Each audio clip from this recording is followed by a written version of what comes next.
സംസ്കാരം ഒന്നറിയട്ടെ. നിങ്ങളെ മർക്കസിൽ നിന്ന് കിട്ടുന്ന സംസ്കാരല്ലേ ജനങ്ങൾ അറിയട്ടെ. ഇനി കേട്ടോളൂ ഒരു കുപ്പിച്ചില്ല് കഥ പറയുന്നത്. മർക്കസിലെ ഒരു ഗുണ്ടാ പ്രവർത്തനം മോഡൽ ഒരാള് വലിയ അഭിമാനം പറയുന്നതൊന്ന് കേട്ടോളൂ, അറിയട്ടെ. സഖാഫിമാരുടെ സംസ്കാരം. നാട്ടിൽ പല കുഴപ്പങ്ങളും ഉണ്ടാകുന്നത് എങ്ങനെയാണെന്ന്, നാട്ടിൽ പല നിരപരാധികളും തമ്മിൽ തല്ലുന്നത് എങ്ങനെയാണെന്ന്, പലപ്പോഴും ശാന്തമായ ഒരു ഗ്രാമത്തിൽ ഇരുവിഭാഗങ്ങൾ ഒരു തെറ്റും ഇല്ലെങ്കിലും തെറ്റിദ്ധാരണയുടെ പേരിൽ തമ്മിലടിച്ച് ചോര ചിന്തുന്നത് എങ്ങനെയാണെന്ന്, അതിനൊക്കെ പലപ്പോഴും കാരണക്കാരനാകുന്നത് ആരൊക്കെയാണെന്ന് സമൂഹമെന്നറിയട്ടെ. കേൾപ്പിക്കൂ ആ സംസ്കാരവും. നമ്മളെ സംബന്ധിച്ചിടത്തോളം ആ പേടിന്റെയും ബേജാറിന്റെയും ഒക്കെ കാലം കഴിഞ്ഞു പോയി. നിങ്ങളറിയോ 50 എണ്ണത്തിന് ഒരു കുപ്പി കഷ്ണം കൊണ്ട് ഞാൻ നേരിട്ടിട്ടുണ്ട്. 50 എണ്ണത്തിന് ഒരു കുപ്പി കഷ്ണം കൊണ്ട് ഞാൻ നേരിട്ടിട്ടുണ്ട്. ഇവര് വിചാരിച്ചത് ആസിറ്റ് വിളവാന്നാ. വെറുതെ പറയൊന്നുമല്ല. 50 എണ്ണത്തിന് ഞാൻ ഒറ്റക്ക് നേരിട്ടിട്ടുണ്ട്. കുപ്പി കഷ്ണന്റെ കയ്യിൽ ആകെ 500ന്റെ ഒരു അരിഷ്ട കുപ്പിയുടെ കഷ്ണം മാത്രമേ ഉണ്ടായിരുന്നു. ഇവര് വിചാരിച്ചത് ഏത് ആസിറ്റ് വെള്ളമാന്നാ വിചാരിച്ചു. എന്റെ ഒപ്പം ഒരു 10 ഒന്നായിട്ടാണ് കൂടി. രാത്രി 1 മണിക്ക് ഞാൻ ഒറ്റക്ക് ഉണ്ടായിരുന്നു. 10 കൂടി ഷെയ്ഖുനാന്ന് വിളിച്ചിട്ട്. എനിക്ക് ആദിക്കണ ധാരണന്ന് നമ്മളിപ്പോ രാത്രി ഇറങ്ങിയെടുക്കുമ്പോ വെറുതെ എന്തായാലും നടക്കൂലല്ലോ. വെറുതെ എന്തായാലും നടക്കൂല. ഞാനപ്പ അതിന് മുൻകരുതൽ എന്നോണം ഒരു അരിഷ്ടത്തിന്റെ കുപ്പി നടു വിളിച്ചിട്ട് അരയെ തിരികെ.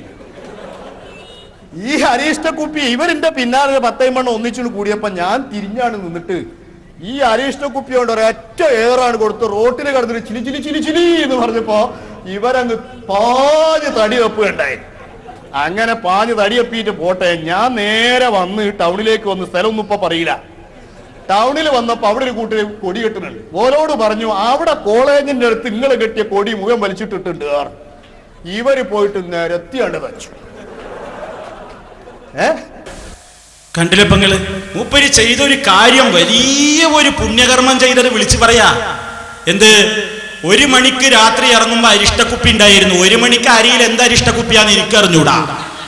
എന്തായാലും അരിഷ്ടക്കുപ്പി അരി തിരികിയിട്ട് മൂപ്പര് നടന്നു. ഇങ്ങനെ നടക്കുമ്പോ മൂപ്പര് 50 എണ്ണം, മൂപ്പർക്ക് വളരെ കൃത്യാട്ടോ, ആ രാത്രി ആയിട്ട് പോലും 50 തെറ്റിയിട്ടില്ല, വളരെ കറക്റ്റാന്നോണ. 50 ആളെ ഒന്നിച്ചത് മുജാഹിദൊന്നല്ലോ, അപ്പുറത്തെ വിഭാഗ ഈക്കക്കാരെ പറ്റി കൈകാര്യം ചെയ്തതായി പറയണതേ. നിങ്ങൾ മനസ്സിലാക്കണം.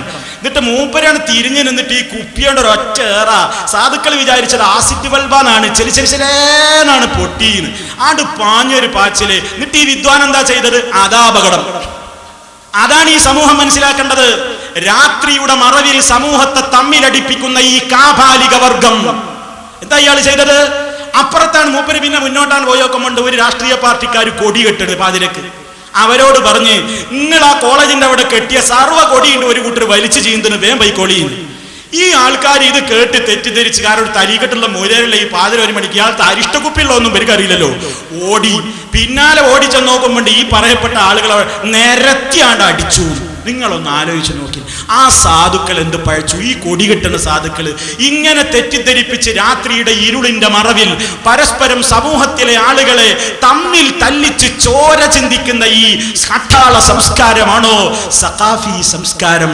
നാണക്കേടാണ് കേട്ടോ. ഈ രാജ്യത്തുള്ള ആളുകൾ ഇത് കേൾക്കുന്നില്ലേ?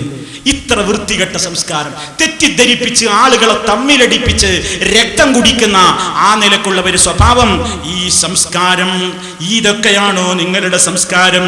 തീർന്നിട്ടില്ല കേട്ടോ. ഈ സംസ്കാരത്തിൻ്റെയൊക്കെ നേതാവില്ലേ, ഇതിൻ്റെയൊക്കെ സാരഥിയില്ലേ? ആ സാരഥിയെ സംബന്ധിച്ച് ആരാണ് പറയുന്നത്? അതാ പുറത്തെ റഹ്മത്തുള്ള കാസിബി ഒന്ന് പറയട്ടെ, അതും കൂടി കേൾപ്പിക്കട്ടെ. നിങ്ങളുടെ സംസ്കാരം എന്റെ വീട്ടിലേക്ക് കാളങ്ങനെ തിരിച്ചു വെച്ചിട്ട് ഇങ്ങനെ ഞാൻ ഒരാൾ പ്രസംഗിക്കാം. അമേരിക്കയിൽ വൈറ്റ് ഹൗസ് മുതൽ അഹമ്മദാബാദ് വരെ ഉസ്താദ് എന്നാൽ മനസ്സിലാവുക, ഉസ്താദ് എന്നാൽ മനുഷ്യന്മാർ മനസ്സിലാക്കുക ഒരാളെ പറ്റി മാത്രമാണ്.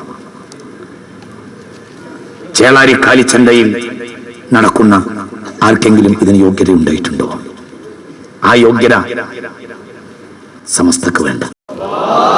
ആ യോഗ്യത സമസ്തക്ക് വേണ്ട. ഈ വൈറ്റ് ഹൗസിലും അഹമ്മദാബാദിലും കൂടെ ഇതിനേക്കാൾ അറിയുന്ന വേറൊരാളുണ്ട്, വീരപ്പൻ. കണ്ടോ? അപ്പൊ കൊടുത്ത പേര് കേട്ടില്ലേ? ഞാനല്ല പറഞ്ഞത്. ഇത് കേൾക്കുന്ന SK-കാരൊരു കാര്യം മനസ്സിലാക്കണം. SKSSF-കാരൻ ഇത് കേൾക്കുന്നില്ലേ? നിങ്ങളെ ഹോജ നേതാവായി പ്രസംഗിച്ചത് വേറൊരാളെ പറ്റി, വീരപ്പൻ. മനസ്സിലാക്കുന്നുണ്ടോ നിങ്ങള്? നിങ്ങൾ നാടൊട്ടാകെ ഈ പ്രദേശത്ത് നാദാപുരത്ത് വരുന്ന ആളുകൾക്ക് വായിക്കാൻ വേണ്ടി ഒരു ബോർഡ് നോക്കിയിട്ടില്ലേ? സലഫികളോട് ഉപദേശം എന്ന് പറഞ്ഞിട്ട് വ്യക്തിപരമായ വിദ്വേഷം, വ്യക്തിപരമായ വിമർശനങ്ങൾ ഇസ്ലാമികമല്ല എന്നൊരു ഉപദേശത്തിന്റെ ബോർഡ് തൂക്കിയിട്ടില്ലേ? കൊണ്ടുപോയി തൂക്കടോ റഹ്മത്തുള്ള ഖാസിമിയുടെ വീടിന്റെ മുമ്പിൽ കൊണ്ടുപോയി തൂക്ക്. അതാ നിങ്ങൾക്ക് നല്ലത്. ഞങ്ങളോട് നിങ്ങൾ സംസ്കാരം പഠിപ്പിക്കാൻ വരണ്ട. നിങ്ങളുടെയൊക്കെ സംസ്കാരത്തിന്റെ ഏതറ്റവും മനസ്സിലാക്കിയിട്ടുള്ള വിനീതരായ പ്രവർത്തകന്മാരാ ഞങ്ങളൊക്കെ. നിങ്ങളുടെ സംസ്കാരത്തിന്റെ തത്വോപദേശമൊന്നും ഞങ്ങളോട് വേണ്ട. SK-കാരാ, ഓർമ്മപ്പെടുത്തുകയാണ്. നിങ്ങൾ ഞങ്ങളോട് സംസ്കാരമോതാൻ വരികയോ?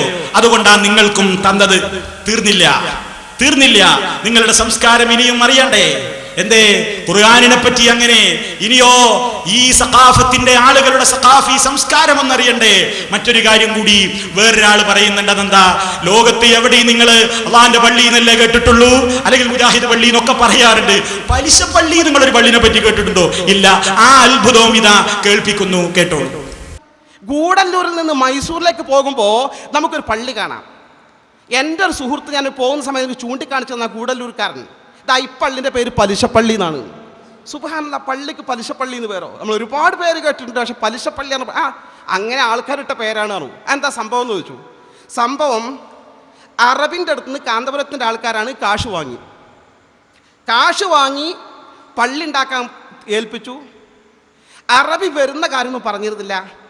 ഇവർ ആ കാശ് അബ്ദുന്നൂറിൻ്റെ കമ്പനി കൊണ്ടുപോയെടുത്തു. നല്ല ലാഭമല്ലേ, പള്ളി അവിടെ കെട്ടെ പിന്നെ ഉണ്ടാക്കാലോ വിചാരിച്ചു. അറബി ഒരു കൊല്ലം കഴിഞ്ഞിട്ട് വിളിച്ചു ചോദിച്ചു, പറഞ്ഞു ഞാൻ ഇൻഷാല്ലാ പള്ളിപ്പണി കഴിഞ്ഞില്ലേ, ഞാൻ ഇൻഷാല്ലാ പറഞ്ഞു. അറബിയുടെ സന്തോഷം, നമ്മൾ ഉണ്ടാക്കിയ പള്ളിയല്ലേ, കഴിഞ്ഞിട്ടില്ല അറിയാൻ പറ്റുമോ? റെഡിയാണ് പറഞ്ഞു. പിന്നെ പെട്ടെന്ന് അബ്ദുന്നൂറിൻ്റെ അടുത്ത് നിന്ന് കാശ് പെട്ടെന്ന് തിരിച്ചിടൂല, സംവിധാനമില്ല. ഇയാൾ എന്ത് ചെയ്തു? ഇവർക്ക് കാശ് പെട്ടെന്ന് ഇത്ര ലക്ഷങ്ങൾ കിട്ടാൻ ഒരു സംവിധാനവും ഇല്ലാത്തത് കൊണ്ട് ഗൂഡല്ലൂരിലെ അറിയപ്പെട്ട ഒരു പലിശക്കാരൻ്റെ കയ്യിൽ നിന്ന് മൊത്തം പണം കടം വാങ്ങി ഒരു പള്ളി തട്ടിക്കൂട്ടി ഉണ്ടാക്കി.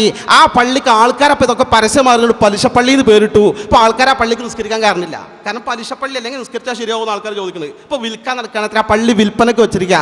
നമ്മളെ കയ്യിൽ നിന്ന് പോയാൽ എങ്ങനെയെങ്കിലും ആൾക്കാർ നിസ്കാരം തുടങ്ങിയാൽ കണ്ടോ? അങ്ങനെ ഒരു പള്ളി, പലിശപ്പള്ളി വിൽപ്പനക്ക് വെച്ചിരിക്കുക. എന്തേ? അറബിന്റെ അടുത്ത് നിന്ന് പണം വാങ്ങി പണം അബ്ദുന്നൂറിന്റെ കമ്പനി കൊണ്ടിട്ടു ഇരട്ടിപ്പിക്കാനേ. പിന്നെ ചോദിക്കൊണ്ട് നേരത്തെ കിട്ടണില്ല. അപ്പൊ പലിശക്ക് വലിയ പലയിടത്തുങ്ങാണ്ട് ഒരു പള്ളി ഉണ്ടാക്കി, പലിശപ്പള്ളിയല്ലേ, അപ്പൊ അത് വിൽപ്പനക്ക് വെച്ചിട്ട് ആരും നിസ്കരിക്കാൻ കയറുന്നില്ല എന്ന് പറഞ്ഞിട്ട് നിങ്ങളുടെ സംസ്കാരം അത്. അള്ളാന്റെ പള്ളിക്ക് ഇരിക്കുന്ന പണവും പലിശക്കിടുക, എന്നിട്ട് പലിശ വാങ്ങുക, പലിശക്ക് പള്ളി ഉണ്ടാക്കുക. ഈ രൂപത്തിൽ നിങ്ങളുടെ സംസ്കാരമാണ്. ഇതാ നിങ്ങളുടെ അപ്പുറത്തെ സമസ്തയുടെ നേതാവ് അബ്ദുൽ ഹമീദ് ഫൈസി അമ്പലക്കടവ് വിവരിച്ചിട്ടുള്ളത് നിങ്ങളുടെ സംസ്കാരമാണ്. ഇനി വലിയ ഉസ്താദിന്റെ സംസ്കാരവും കേൾക്കണ്ടേ? ഉള്ളാൾക്ക് എന്താ സംസ്കാരം? ഉള്ളാള് തങ്ങപ്പാപ്പല്ലേ, കരുവന്തിരുത്തി തങ്ങള് അല്ലേ, കുഞ്ഞിക്കോയാന്ന് അപ്പുറത്തെ ആളുകൾ പറയുന്നില്ലേ? ആ കുഞ്ഞിക്കോയ തങ്ങളെ സംസ്കാരം എന്താ മൂപ്പര സംസ്കാരം എന്ന് മൂപ്പര വായിന്നെ ഒന്ന് കേട്ടോളിയും. ലജ്ജയില്ലാതായി പോയാ പിന്നെ ഒരു സമൂഹത്തിന് എന്തും പറഞ്ഞൂടെ? കേട്ടോളൂ നിങ്ങൾ എന്തായുള്ള സംസ്കാരം. മലപ്പുറത്ത് എന്തായിരുന്നു മുട്ടിപ്പടിയിൽ ഒരു തങ്ങളൊരു ദർശനത്തിന് അവിടെ കുറെ സ്ഥലങ്ങളൊക്കെ നിൽക്കും, സ്ഥലത്തൊക്കെ തുടങ്ങി നോക്കിയപ്പോൾ ആളങ്ങ് കൂടി. അവിടെ സ്കൂൾ കൊടുക്കൂല.